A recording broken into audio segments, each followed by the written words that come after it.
Hello friends, good morning all of you. मैं grade up competitive class से Arun sir. तो आज मैं आप लोग के बीच में मोस्ट जीके जीएस लेकर आया हूँ। जीके जो सभी आपका क्वेश्चन पूछा हुआ है, जो आपका 15 से 20 क्वेश्चन मिलेगा, मैं उसका डिस्कशन भी करूँगा आप लोग के बीच में। तो आप इस वीडियो को शुरू से अंत तक देखेंगे। और एक क्वेश्चन जो आपको बनाया गया है दोस्तों, वो आपको बनाया गया है Bihar police, forest guard, Delhi police और एमपी पुलिस और दिल्ली पुलिस को देखते हुए आपको मोस्ट क्वेश्चन बनाया गया है, जो मैं आप लोग के बीच में डिस्कशन के साथ एक्सप्लेन भी करूंगा, जो आपके लिए प्लस पॉइंट होगा। तो इस वीडियो को आप शुरू से अंत तक देखेंगे और फटाफट लाइक भी कर देंगे और शेयर भी कर देंगे अपने दोस्तों के बीच।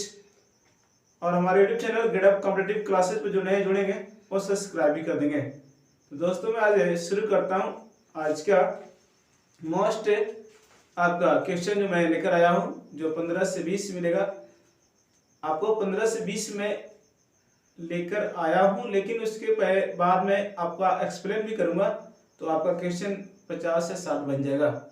तो इस तरह पढ़ेंगे, एक्सप्लेन के साथ पढ़ेंगे तो आपको मजा आएगा जी। बिल्कुल, तो शुरू करते हैं। आज का पहला जो आपका सवाल है क्या है, तो मैं शुरू करता हूं। लेकिन उसके शुरू करने से पहले आपको कहा गया है कि फर्क होता है खुदा और फकीर में। फर्क होता है खुदा और फकीर में, और फर्क होता है किस्मत और लकीर में। जी दोस्तों, आपका जो हौसले को बढ़ाने के लिए मैं एक कोटेशन लेकर आया हूं, तो इससे को सुनेंगे ध्यान से आप लोग। फर्क होता है खुदा और फकीर में, और फर्क होता है किस्मत और लकीर में। जी क्या बोल रहा है कि फर्क होता है खुदा और फकीर में, फर्क होता है किस्मत और लकीर में। अगर कुछ चाहो और ना मिले, अगर कुछ चाहो और ना मिले, तो समझ लेना कि कुछ और अच्छा लिखा है तकदीर में। तो इस तरह पढ़ेंगे दोस्तों, तो आपका मजा आएगा और हौसले के साथ पढ़ेंगे। जी बिल्कुल, पॉजिटिव सोच रखेंगे। आप पॉजिटिव सोच रखेंगे तब आगे बढ़ेंगे, नेगेटिव सोच नहीं रखेंगे, क्योंकि आपका बहुत से मिलेगा स्टूडेंट, अगल बगल साथी मिलेंगे जो आपको नेगेटिव सोच देंगे। उस नेगेटिव को आप दोस्तों एकदम बिल्कुल साइड में रखेंगे। तो मैं शुरू करता हूँ। आज का पहला जो सवाल है, क्या बोल रहा है, यहाँ पे सवाल आते रहता है आपको एग्जाम में। बोल रहा है कि 1857 की क्रांति जो आपका पटना में विद्रोह हुआ था, उसका नेतृत्व किसने किया था, ये आपका सवाल है। तो उसका नेतृत्व किसने किया था, आपसे पूछेगा कि 1857 की क्रांति जो हुई थी ना, जो आपका पटना से जो लड़ाई लड़े, वो किसने लड़ा, ये पूछे आपसे एग्जाम में। पूछा भी है आपका बिहार एसएससी में पूछा ये सवाल, तो बिहार पुलिस में पूछा, उसको देखते हुए मैंने क्वेश्चन डाल दिया आपका बिहार पुलिस यानी फॉरेस्ट गार्ड के लिए, और बिहार होम गार्ड के लिए, और आपका दिल्ली पुलिस, एमपी पुलिस, सभी एग्जाम के लिए आपके प्लस पॉइंट हो दोस्तों। तो आपसे क्या पूछेगा सवाल कि जो 1857 की क्रांति जो हुई, जो आपका, तो उसका मतलब जो पटना का विद्रोह हुआ, पटना से कौन लड़ाई लड़े, तो आपका पीर अली, याद रखें कौन सा लड़े, पीर अली लड़े। जी एक सवाल पूछता है, आपको पूछा भी है बिहार एसएससी में कि आपका 1857 की क्रांति हुई, तो पटना से कौन लड़ाई लड़े, कौन नेतृत्व किए, तो आपका आंसर हुआ पीर अली। दोस्तों याद रखिए इस तरह। अब क्या पूछे आपसे एग्जाम में कि जो दानापुर से एक क्रांतिकारी जो हुई थी आपका दानापुर से, उसका लड़ाई कौन लड़े, उसका नेतृत्व किसने किया, तो आप याद रखेंगे अमर सिंह। अमर सिंह आपका नेतृत्व किया दानापुर से। अब क्या पूछेगा, मैं इस पे कई सवाल बनाऊंगा आप लोग के बीच में, तो ध्यान से सुनेंगे और कलम कॉपी और साथ में रखेंगे जी बिल्कुल, और लिखते जाएंगे। तो अभी क्या पूछा, 1857 की क्रांति जो हुई ना, उसके बारे में पूछा कि ये तो क्लियर हो गया आपकी पटना से पीर अली लड़े। अब क्या पूछे आपसे, दानापुर से कौन लड़े, तो अमर सिंह लड़े। बिल्कुल इस तरह ऐसे याद रखेंगे। अब क्या पूछे आपसे कि जो 1857 की क्रांति हुई, तो आपका जगदीशपुर से, जी जो एक सवाल कई बार पूछा है, पूछते भी रहता है कि जगदीशपुर से कौन लड़े आपका, तो वीर कुंवर सिंह। जी मोस्ट याद रखें, पटना से आपका पीर अली। और आपका पूछेगा कि दानापुर से अमर सिंह और आपका जगदीशपुर से पूछेगा तो आपका वीर कुंवर सिंह। जी इस तरह से याद रखें। अब मैं क्या पूछेगा आपसे सवाल कि 1857 की क्रांति हुई ना, तो भारत का वायसराय कौन था? ये भी आपका एग्जाम में आता रहता है दोस्तों कि 1857 की क्रांति हुई ना, तो उसका आपका मतलब भारत का वायसराय कौन था? तो लॉर्ड कैनिंग, बिल्कुल याद रखें। लॉर्ड कैनिंग जो भारत का प्रथम वायसराय, बिल्कुल याद रखें। जो आपका 1858 अधिनियम के तहत आपको भारत का प्रथम वायसराय बनाया गया था, जो लॉर्ड कैनिंग। जो 1857 क्रांति के समय आपका जो वायसराय कौन था? तो लॉर्ड कैनिंग। अभी क्या पूछे 1857 की जो लड़ाई हुई इस समय पूछे आपका ब्रिटेन का प्रधानमंत्री कौन था? ये भी आपका एग्जाम में पूछता रहता है। 1857 की क्रांति जो हुई ना, तो आपका ब्रिटेन का प्रधानमंत्री कौन था? तो लॉर्ड पाल्मस्टन। जी बिल्कुल। अभी क्या पूछे 1857 की क्रांति हुई ना, तो उस समय इंग्लैंड में कौन सी पार्टी थी? तो आपको याद रखें लिबरल पार्टी। जी मोस्ट। अभी क्या पूछे एक दिवस भी पूछा है कि 1857 की क्रांति हुई तो दिवस कब मनाया जाता है? तो 10 मई को मनाया जाता है 1857 की क्रांति दिवस। इस तरह याद रखें दोस्तों। मैं एक ही सवाल आपके बीच में लाया हूँ कि 1857 की क्रांति जो हुई पटना से कौन लड़े? तो पीर अली। अब इसी के बारे में हम डिस्कशन कर रहा हूँ, एक्सप्लेन दे रहा हूँ आप लोगों के बीच में। तो मोस्ट आपका होगा एक क्वेश्चन पर कई क्वेश्चन मैं बना रहा हूँ, तो इस तरह पढ़ेंगे तो आपके एग्जाम के लिए प्लस पॉइंट होगा। जी बिल्कुल। तो अभी क्या पूछिए 1857 की क्रांति तो क्लियर हो गया दिवस 10 मई को। अभी क्या पूछिए आपसे एग्जाम में दोस्तों कि 1857 की क्रांति हुई ना, अभी पूछेगा ये सवाल 1857 की क्रांति जो हुई आपसे पूछेगा कि 1857 की क्रांति जो हुई ना, तो आपका पूछेगा कि आपका जो एक जो लड़ा था आपका जो 34वीं बटालियन का सिपाही था जो आपका मंगल पांडे। जी बिल्कुल मंगल पांडे कौन सी बटालियन का सिपाही था? तो आपका 34वीं बटालियन का सिपाही था। इस तरह ऐसे याद रखें और सवाल बनेंगे, लेकिन मैं जैसे जैसे आपका वीडियो डालते रहूंगा तो मैं आप लोगों को विषय बताते रहूंगा। बिल्कुल याद रखें। तो चलते हैं नेक्स्ट। बिल्कुल अभी क्या नेक्स्ट सवाल आपका क्या है कि वेनेजुएला के घास के मैदान को क्या कहा जाता है? जी आपसे एग्जाम में क्या पूछेगा कि वेनेजुएला के घास के मैदान को क्या कहा जाता है? तो आपका आंसर लानोस। क्लियर है। अब पूछे कि वेनेजुएला के घास के मैदान को क्या कहा जाता है? तो याद रखिए आपका लानोस कहा जाता है। बिल्कुल। जो आपका एक उष्णकटिबंधीय घास का मैदान है। लानोस कौन सी घास के मैदान है? तो उष्णकटिबंधीय घास का मैदान है। ये भी याद रखेंगे। और एग्जाम में आपसे पूछता रहता है कि जो आपसे एग्जाम में पूछता रहता है, बिल्कुल याद रखें शीतोष्ण घास का मैदान है, जो शीतोष्ण कटिबंध घास के मैदान है, जो आपका मिलेगा पंपास, जो अर्जेंटीना में। अर्जेंटीना का हृदय का घास के मैदान किसको बोलते हैं? तो पंपास को बोलते हैं। इस तरह आपसे एग्जाम में पूछेगा कि अर्जेंटीना के हृदय के घास के मैदान को क्या कहा जाता है? तो पंपास कहा जाता है। बिल्कुल याद रखें इस तरह। और आपका जो जी बिल्कुल अब क्या पूछता है कि वेल्ड, एक वेल्ड भी पूछता है। दक्षिण अफ्रीका के घास के मैदान का नाम क्या है? तो वेल्ड याद रखें। ऑस्ट्रेलिया के घास के मैदान का नाम क्या है? तो डाउन्स याद रखें। और आपका एक पूछता है कि श्रीलंका घास के मैदान का नाम क्या है? तो पटाना। इस तरह से याद रखें। बिल्कुल। और एग्जाम में आते रहता है आपका। तो जैसे जैसे हम लोग पढ़ते जाएंगे वैसे वैसे आपके बीच में मैं बताता जाऊंगा। बिल्कुल।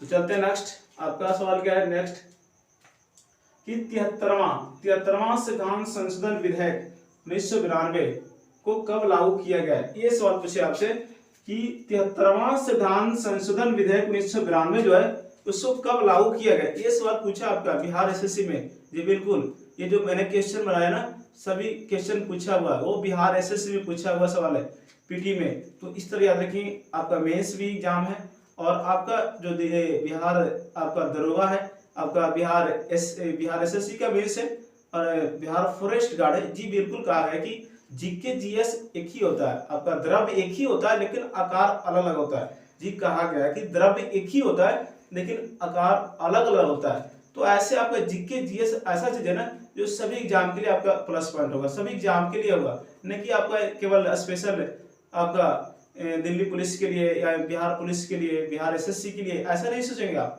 सभी एग्जाम के लिए आपका जीके जीएस। बिल्कुल। तो अब मैंने पूछा सवाल आपसे कि 73वां संविधान संशोधन जो आपका 1992 को कब लागू किया गया, ये सवाल आपसे पूछा एग्जाम में। तो याद रखिए 24 अप्रैल 1993 को लागू किया गया था। जो बिल्कुल 73वां संविधान संशोधन विधेयक, जो विधेयक 1992 को कब लागू किया गया, तो 24 अप्रैल 1992 को लागू किया गया। तो उसमें देश का प्रधानमंत्री जो था आपका, देश का प्रधानमंत्री जो आपका 24 अप्रैल 1993 याद रखिए, जो आपका देश का प्रधानमंत्री जो था आपका पीवी नरसिम्हा राव के समय में आपका पंचायती राज लागू किया गया था। दोस्तों अभी क्या पूछे, मैं इस पे थोड़ा सा डिस्कशन कर लेता हूँ, आपका एक्सप्लेन देता हूँ। अभी क्या पूछे आपसे कि 24 अप्रैल 1993 को पूरे देश में लागू कर दिया गया, बिल्कुल 73वां संविधान संशोधन विधेयक 1992 को, बिल्कुल याद रखें। अभी क्या पूछे आपसे सवाल कि 24 अप्रैल 1993 को जो पूरे देश में लागू किया गया ना, तो उसमें आपसे पूछे 24 अप्रैल को एक दिवस पूछता है, कौन सी दिवस मनाया जाता है, तो याद रखें आपका पंचायती राज दिवस मनाया जाता है, बिल्कुल। अब 73वां संविधान संशोधन पूछेगा, 73वां संविधान संशोधन आपका किससे संबंधित है, तो पंचायती राज से संबंधित है। इसके बारे में एक पूछता है 74वां संविधान संशोधन पूछेगा आपसे कि 74वां संविधान संशोधन किससे संबंधित है, वो नगर पालिका से संबंधित है, ये भी याद रखेंगे आप। अब क्या पूछेगा 73वां संविधान संशोधन अधिनियम बनाने वाला प्रथम राज्य कौन सा, तो आपका कर्नाटक होगा। दोस्तों 73वां संविधान संशोधन अधिनियम बनाने वाला प्रथम राज्य कौन सा, तो आपका आंसर याद रखें आपका कर्नाटक। अब पंचायती राज का चुनाव कराने वाला जो आपका राज्य था वो आपका आंध्र प्रदेश था, और याद रखेंगे आपका बिल्कुल पंचायती राज जो आपका शुभारंभ किया गया था जो 2 अक्टूबर 1959 को, वो आपका नागौर जिला जो राजस्थान में पड़ता है वहां पे शुरू किया गया था आपका, जो हमारे उसमें प्रधानमंत्री थे आपका उसमें प्रधानमंत्री जो था आपका पंडित जवाहरलाल नेहरू के द्वारा शुभारंभ किया गया था 2 अक्टूबर 1959 को, कहाँ पे, आपका नागौर जिला उत्तर आपका राजस्थान, बिल्कुल इस तरह याद रखें।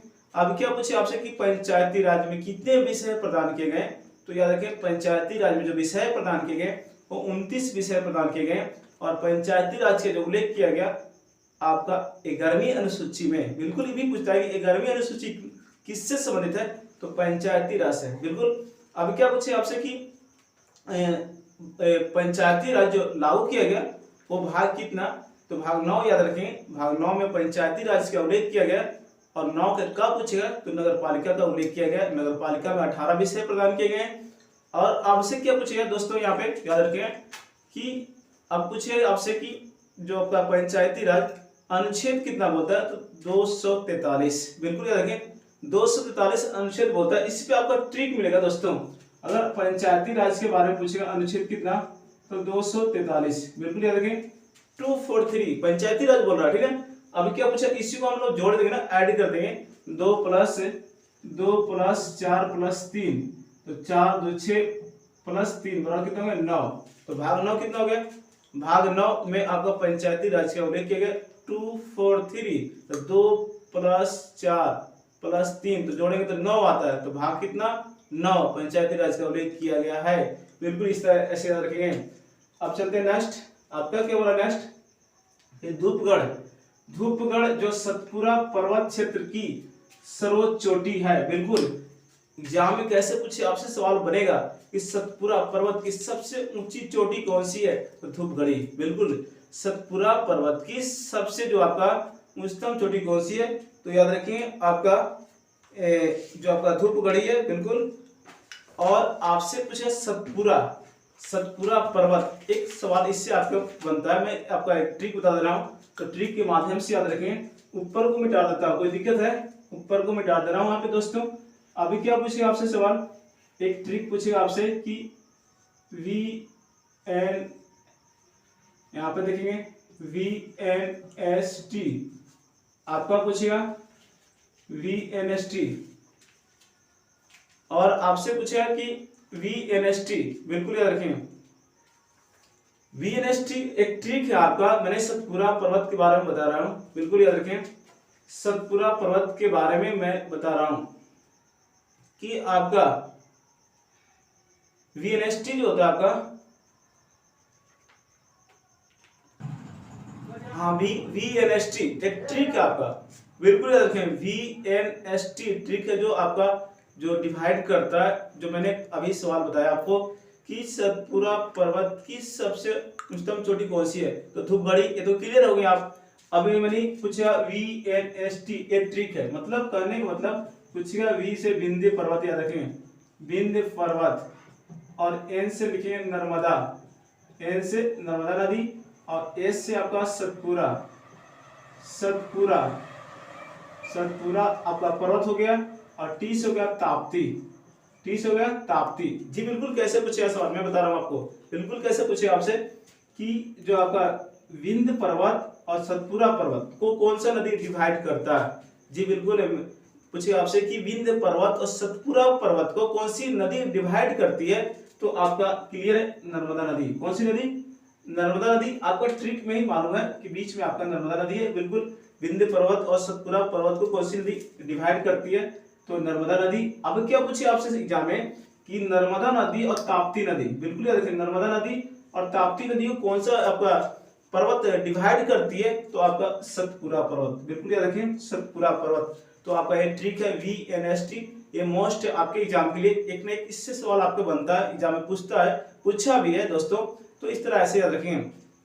फिर से मैं रिवीजन कर रहा हूँ, VNST, विंध्य पर्वत जो आपका सतपुरा पर्वत को डिवाइड करती है नर्मदा नदी, और आपका नर्मदा नदी और ताप्ती नदी को डिवाइड करता है आपका सतपुरा पर्वत, बिल्कुल याद रखें। और एक विंध्य पर्वत के बारे में क्या पूछा है कि जो उत्तर भारत और दक्षिण भारत को अलग कौन सी करता है, तो विंध्य पर्वत। आपको पूछे उत्तर भारत, जो आपका उत्तर भारत और दक्षिण भारत को कौन सी पर्वत डिवाइड करता है, तो आपका विंध्य पर्वत, याद रखें। ये भी मोस्ट आपके एग्जाम में पूछा है, बिल्कुल। चलते हैं नेक्स्ट। आप क्या पूछ रहा है कि अस्पृश्यता का अंत अनुच्छेद कितना में वर्णन किया गया है। जी ये आपका सवाल पूछा है कि बिहार एसएससी में पूछा। मैंने जो सवाल सभी बनाए जो बिहार एसएससी में पूछा हुआ सवाल है, तो मैंने एक आपको वीडियो बनाकर दे दिया कि आपका बना रहा हूँ आपके बीच में, जो आपका डिस्कशन कर रहा हूँ कि हो सकता है आपका एग्जाम जो है आपका बिहार एसएससी, बिहार दरोगा और आपका दिल्ली पुलिस या फिर आपका बिहार फॉरेस्ट गार्ड, सभी क्वेश्चन पूछता आपको, बिल्कुल याद रखें।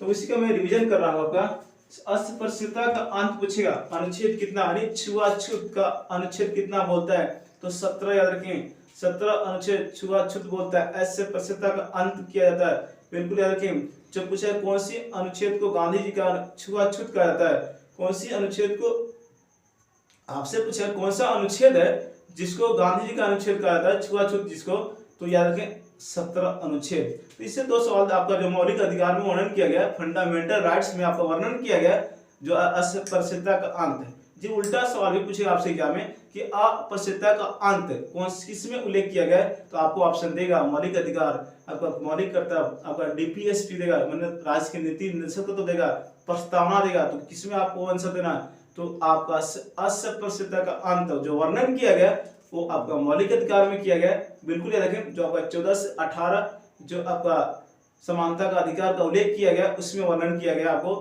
आपका फंडामेंटल राइट्स में मिलेगा, मौलिक अधिकार में, बिल्कुल याद रखें। अब पूछे अनुच्छेद 18 भी पूछता है, एक एग्जाम में पूछा आपका RPF रेलवे में पूछा कि जो आपका अनुच्छेद 18 क्या बोलता है, तो जस्ट पूछा आपसे एग्जाम में कि भारत जो रत्न दिए भारत रत्न, पद्म विभूषण, पद्मश्री, ये सभी पुरस्कार जो दिए जाते हैं अनुच्छेद कितने के तहत, तो अनुच्छेद याद रखें 18 अनुच्छेद के तहत जो उपाधियों का अंत किया गया, अनुच्छेद कितना 18।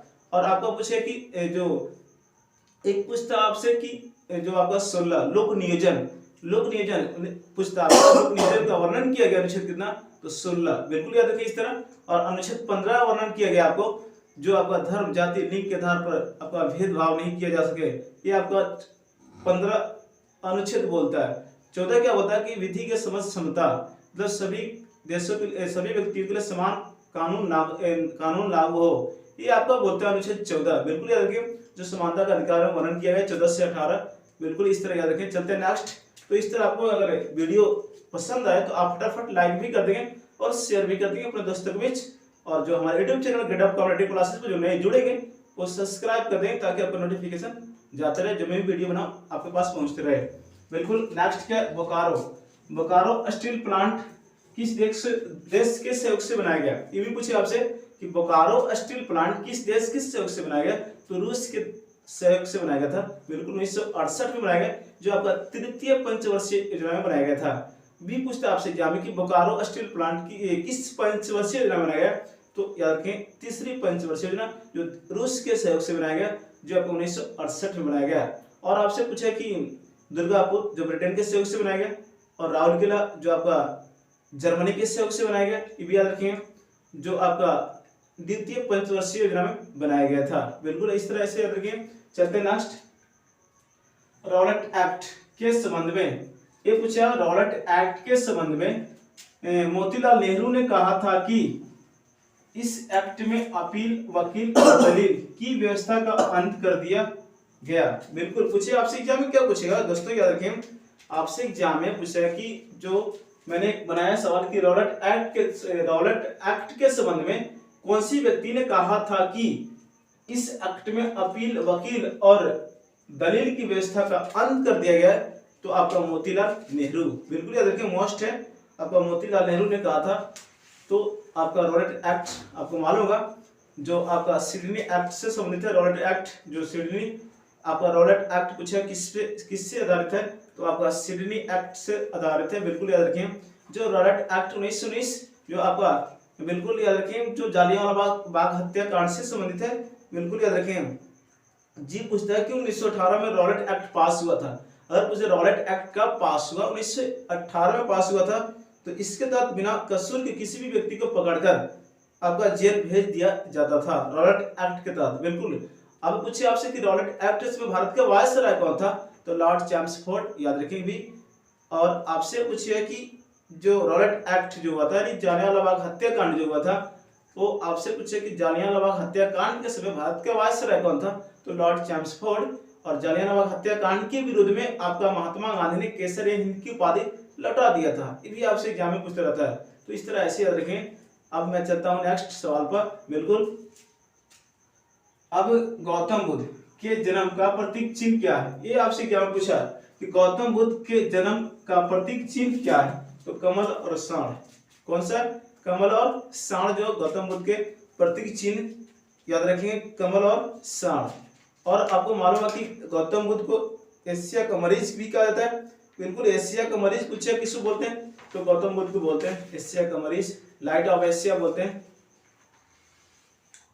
एशिया की रोशनी, सॉरी मैंने गलत बता दिया, याद रखिए एशिया का रोशनी, एशिया का मरीज नहीं, एशिया का रोशनी। बिल्कुल, लाइट ऑफ एशिया किसको, गौतम बुद्ध को।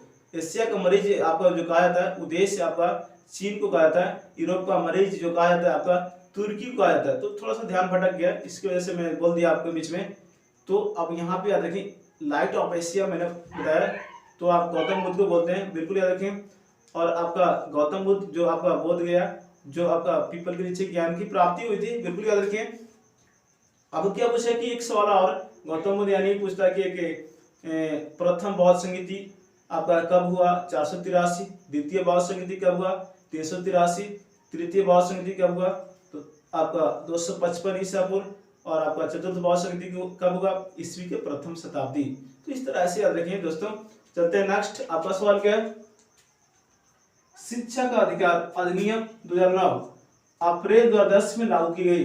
जी बिल्कुल, शिक्षा का अधिकार अधिनियम पूछेगा कि 2009 को कब लागू किया गया, तो ये आपका अप्रैल 2010 में, 1 अप्रैल 2010 को पूरे राज्य में लागू किया गया शिक्षा का अधिकार का अधिनियम, शिक्षा का अधिकार का। बिल्कुल। अब मान लीजिए कि सवाल कैसे बना, दो ढंग से सवाल पूछता है। ये बिहार पुलिस में पूछा सवाल है कि शिक्षा का अधिकार अधिनियम कब बना, 2009 में बना। शिक्षा का अधिकार अधिनियम 2009 को कब लागू किया गया, तो याद रखें 2010 में लागू किया गया था। 1 अप्रैल 2010 को पूरे राज्य में लागू कर दिया गया शिक्षा का अधिकार। बिल्कुल याद रखें। इस तरह आपका एग्जाम में प्लस पॉइंट है। तो इस तरह आपका जो वीडियो में आपका क्वेश्चन लेकर आया, तो आप दोस्तों मैं इस तरह आपका क्वेश्चन बनाकर लाया आपका एग्जाम के लिए, जो MP police, Delhi police, forest guard, आपका बिहार पुलिस जो आपका वैकेंसी आ चुका है 8400, उसके लिए भी, और आपका सभी मतलब एग्जाम के लिए मैंने जो 10 क्वेश्चन लेकर आया, 10 क्वेश्चन से मैंने डिस्कशन किया, इसका मैं आपको एक्सप्लेन किया। तो आपको जरूर अच्छा लगा होगा, मुझे विश्वास है कि आपको जरूर अच्छा लगा होगा। तो अगर अच्छा लगा होगा तो इस वीडियो को देखने के बाद आप फटाफट लाइक भी कर देंगे और अपने दोस्तों को भी शेयर कर देंगे। और जो हमारे YouTube channel getup competitive classes पे जो नए जुड़ेंगे वो सब्सक्राइब कर देंगे, ताकि मैं इस तरह से वीडियो आपके बीच में भेजते रहूं और आपको जो भी आपका नोटिफिकेशन मिलते रहेगा आपको इस तरह। तो अब क्या पूछे आपसे सवाल?